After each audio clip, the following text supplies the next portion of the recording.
اعوذ باللہ من الشیطان الرجیم بسم اللہ الرحمن الرحیم۔ میرا نام وقاص احمد ہے اور آپ دیکھ رہے ہیں میرا یوٹیوب چینل قلم میزان۔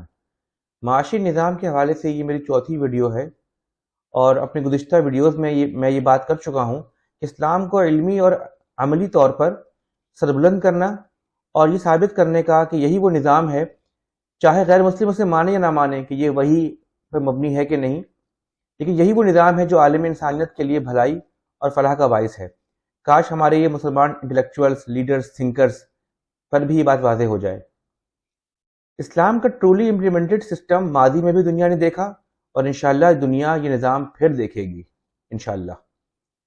اس کے لیے صرف 0.5 to 1% لوگ جن کا اس ایگزسٹنگ نظام سے ایکسپلائٹیٹو لیول پر، غاصبانہ اور ظالمانہ لیول پر مفاد وابستہ ہے، ان کے لیے یا تو ہم ہدایت کی دعا کریں یا پھر کسی طرح ان کو راستے سے ہٹا دینے کی ضرورت ہے۔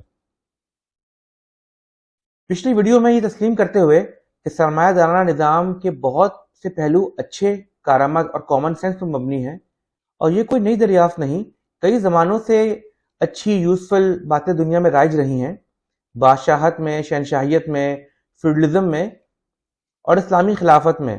آپ مجھے بتائیے کس نظام نے، کس سیاسی نظام کے اندر رہتے ہوئے ایسا معاشی نظام آیا جس نے نہ صرف فری نہیں بلکہ عادلانہ مارکیٹ دی، پرائیویٹ پراپرٹی اونرشپ دی، ذاتی کاروبار کے فروغ دینے کا ماحول دیا، پراپر ٹیکسیشن کی، اور یہ سب چیزیں عوام کو بھرپور فلاح اور حقوق کے تحفظ کے ساتھ دیا۔ تو بتائیں تاریخ میں وہ کون سا نظام تھا جس نے یہ چیزیں دی، سوائے اسلامی خلافت کے، جو رسول اللہ صلی اللہ علیہ وآلہ وسلم کے زمانے میں اور اس کے بعد خلفاء راشدین کے زمانے میں یہ نظام رائج ہوا۔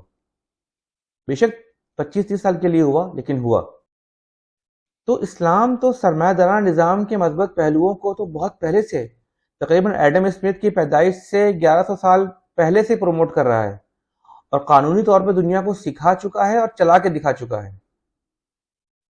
ہاں، جو پرابلمز ہیں، مسائل ہیں، دھوکہ اور ظلم ہے، وہ سرمایہ دارانہ سسٹم کو ترتیب دینے والوں کی کمال ہوشیاریاں اور چالاکیاں ہیں۔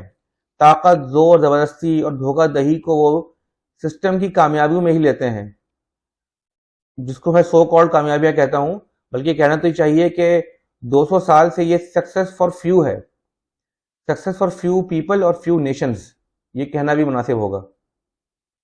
اب جب چیزیں ہاتھ سے نکل رہی ہیں، چین، روس، یورپ، امریکہ کو چیلنج کر رہے ہیں، تو اس نظام کو لپیٹنے کی باتیں ہو رہی ہیں یا اس نظام کو مزید ایک نئے انداز سے ترتیب دینے کی بات ہو رہی ہے۔ اچھا، اس بات کو چیک کرنے کے لیے کہ اسلام کو واقعی سرمایہ دارانہ نظام کے مثبت پہلوؤں سے اور بلکہ بہت سارے پہلوؤں پر کوئی اعتراض نہیں، کوئی مخالفت نہیں، ہم اپنی پچھلی ویڈیو میں کیپٹلزم کی بلڈنگ بلاکس پہ جو گفتگو ہوئی اس میں دوبارہ دیکھ لیتے ہیں کہ کس چیز پر اسلام کو اعتراض ہے۔ آپ کوئی بھی چیز لے لیجئے، profit and its motivation, private اور کارپوریٹ اونرشپ، پرائیویٹ ڈیسیجن، اس کے علاوہ private ownership of the means of the production, private property, market forces, اس میں سے کیا چیز ہے جو property rights recognition, voluntary exchange, wage labour, investment میں آزادی، کمپٹیشن ہونا چاہیے، کن چیزوں پہ اسلام کو اعتراض ہے؟ تو اسلام کو کسی چیز پہ بھی اعتراض نہیں ہے ان سب باتوں میں سے۔ ہاں، یہ کہہ سکتے ہیں کہ حکومت کے رول کے حوالے سے اسلام اور دوسری حکومتوں کے معاملات اصولی طور پر مختلف ہو سکتے ہیں، لیکن میرے نزدیک اصل مسئلہ عدل و انصاف کا ہی ہے، اور حکومت بندہ پرور، عادل، رحم دل اور کرپشن اور ذاتی مفادات سے پاک ہوگی تو یہ معاملہ بھی حل ہو جائے گا۔ کنزیومر، لیبر، ملازمت کرنے والوں کے حقوق کا تحفظ ہوگا۔ البتہ اسلام کو جن چیزوں پر اعتراض ہے وہ بنیادی طور پر دو ہی ہیں، اور وہ ہے صرف عدل کی خاطر رسک اور نقصان کو قبول کرنا۔ گیمز کے رولز ایسے ہوں کہ نفع اور نقصان ہر پارٹنر کو عدل کے ساتھ ملے، نفع ہو وہ بھی عدل کے ساتھ، نقصان ہو تو وہ بھی عدل کے ساتھ۔ دوسرا جو میرے نزدیک ہے وہ دھوکہ نہ ہو۔ اچھا، یہ بتائیں کہ دنیا میں کسی بھی انسان جس کے پاس دماغ ہو وہ ان دونوں باتوں میں سے کس پہ اعتراض کرے گا؟ یہ تو ایسے ہی ہے جیسے کہا جائے کہ کسی بھی کھیل میں قوانین ایسے ہوں کہ جو ٹیم بڑی ہو یا جس ٹیم کو بنانے میں بہت پیسہ لگا ہو، یا ٹیم کے پلیئرز جو ہیں وہ فراری گاڑی پہ آتے ہوں یا ان کے گھر بہت بڑے بڑے ہوں، جب وہ میچ میں آئے تو ان کو پہلے سے 2 گول دے دیے جائیں یا پہلے سے ان کے رنز کے اندر 100 رن کا اضافہ کر دیا جائے۔ اور پھر آخر میں دیکھا جائے کہ ٹوٹل کیا جائے رنس کا، اور وہ 100 رن جو پہلے ایڈ ہوئے ہیں وہ بھی ایڈ کیے جائیں اور اس ٹیم کو جتوا دیا جائے. تو ایسے ہی مذاق ہے. پھر تو اگر عدل نہیں ہوگا، رولز آف گیم میں عدل نہیں ہوگا تو معاملات آگے نہیں بڑھیں گے. یا پھر یہ کہا جائے کہ طاقتور کو چیٹنگ کی اجازت ہے، طاقتور چاہے کہ وہ جب چاہے گیم کے اندر رول بدل دے، چیٹنگ کر لے، دھوکہ دہی کر دے، تو اس کو اجازت ہے کیونکہ وہ طاقتور ہے، وہ امیر ہے، وہ پہلے سے بہت امیر ہے. تو ایسی باتیں نظام میں نہیں ہونی چاہیے. اسلام اسی چیز کا مخالف ہے. میڈیا مارکیٹنگ کے دماغ معاف کرنے والی باتوں نے کیپٹلزم کے مسائل کو کارپیٹ کے اندر چھپا دیا ہے، عوام کو بیوقوف بنا دیا ہے. کئی سکینڈلز آنے کے باوجود حکومتیں سگنیفیکنٹ ریئل ریفارمز نہیں کر سکیں.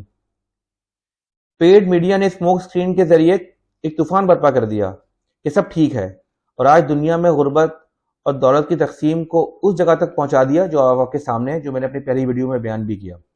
اب یہی لوگ نظام کے مسئلے بیان کر رہے ہیں. اسلام تو یہ بہت پہلے سے باور کرا رہا تھا، خبردار کر رہا تھا، لیکن مسلمان اکنامسٹ یہی سرمایہ دارانہ نظام پڑھ بھی رہے ہیں، پڑھا بھی رہے ہیں اور اس کو فروغ دے رہے ہیں. تو نہایت افسوس کی بات ہے.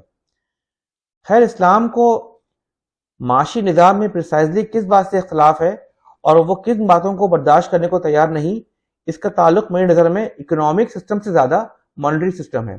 یہ ذرا آپ غور کیجئے گا کہ جب ہم نے دیکھ لیا کہ سرمایہ دارانہ معاشی نظام کی جو بلڈنگ بلاکس ہیں اس میں سے شاید ہی کسی چیز پر اعتراض ہو، تقریباً کسی پہ بھی نہیں ہے بھی تو وہ سبجیکٹو لیول کا ہے، اس پہ گفتگو ہو سکتی ہے. لیکن اسلام کو زیادہ پرابلم جو ہے وہ اس سرمایہ دارانہ نظام کے اندر چلنے والے مانیٹری سسٹم سے ہے. اس پہ انشاءاللہ ہم لازمی آنے والی ویڈیوز میں تفصیل سے بات کریں گے، کیونکہ یہی ہمارے گفتگو کا مرکز و محور رہے گا انشاءاللہ. یہ خاکسار 8-10 مہینے سے اس موضوع پر تحقیق اور بڑے بڑے ریناؤنڈ معیشت دانوں کے لیکچرز اور مضامین سن بھی رہا ہے، پڑھ بھی رہا ہے، فائنینشیل میگزینز کے آرٹیکلز دیکھ رہا ہے، پڑھ رہا ہے، اور اسے کوشش کر رہا ہوں میں کہ آسان اور مختصر الفاظ میں بیان کیا جائے تاکہ پہلے ہر مسلمان، خاص طور پر ہائیلی ایجوکیٹڈ اور انٹیلیجنسیا جو ہماری ہے، اس کے دل میں یقین پیدا ہو کہ اسلام ہی حق ہے، اور پھر مسلمان ملکوں میں یہ نظام رائج اور قائم کیا جائے. اللہ کا وہ نظام جو نقائص، فلاس، ڈیسیٹ، دھوکہ دہی سب سے پاک ہے، اور پھر یہی نظام دنیا پہ گواہی بن کر ہم پیش کر سکیں. اور یہ بات بھی کہ ہم صرف تلاوت ہی نہ کریں، شعوری طور پہ تسلیم کریں کہ اعوذ باللہ من الشیطان الرجیم، ان الدین عند اللہ الاسلام، بے شک اللہ کے نزدیک دین تو صرف اسلام ہی ہے. یہ سورہ آل عمران کی آیت نمبر 19 ہے. تو ہمیں اس آیت پر حق الیقین ہونا چاہیے.